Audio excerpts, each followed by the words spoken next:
Eli Roth's The House with a Clock in Its Walls opened with a retro Universal Studios logo, followed by Steven Spielberg's Amblin Entertainment logo. A combination that, back in the day, meant we the audience were in for a real treat. And undoubtedly, Roth was trying to emulate some of the charm and whimsy and magic found in a Steven Spielberg-directed film like Jaws or E.T., or at least a Steven Spielberg-produced film like Gremlins or The Goonies. And even from watching the trailer, I could definitely tell that this film wanted to be a callback of films from yesteryears. It definitely seemed like a rather overt combination of something like The Goonies meets something like Harry Potter. And I suppose in a few departments, Roth was able to emulate those films. His film really did have some wonderful production design and colorful cinematography, as well as a soundtrack that so desperately sought to emulate Johnny Williams' Harry Potter score. Not surprisingly, Jack Black turned in his standard, zany, balls-to-the-walls performance, presenting a character that was as quirky and ridiculous as ever, and Cate Blanchett, being Cate Blanchett, was, as always, magnetic, even in an unfortunately underwritten role. And finally, Owen Vaccaro did a serviceable job as Lewis, bringing to that character the required Daniel Radcliffe-esque earnestness and charm. And that concludes pretty much any of the positive elements that I could find in this film. I mean, wow. What a lifeless piece of junk. Like I mentioned, Roth was plainly trying to emulate something of Spielberg's brilliance, but missing the mark right across the board.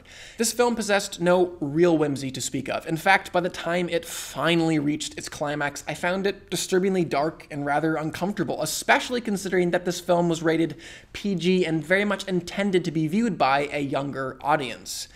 Above all, Roth seemed to miss completely one of the most essential elements of a film like E.T., that being its sense of reality and relatability, especially with the characters.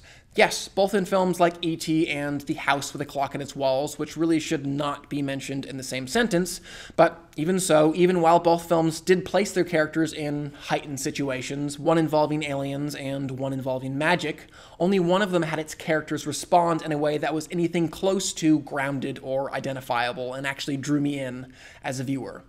There was little to nothing identifiable or grounded about Jack Black's character, and the way that Roth directed Owen always made him feel stagey and over the top. Also, in his films, Spielberg has always been the master of the build, slowly and deliberately drawing us, the audience, into his films.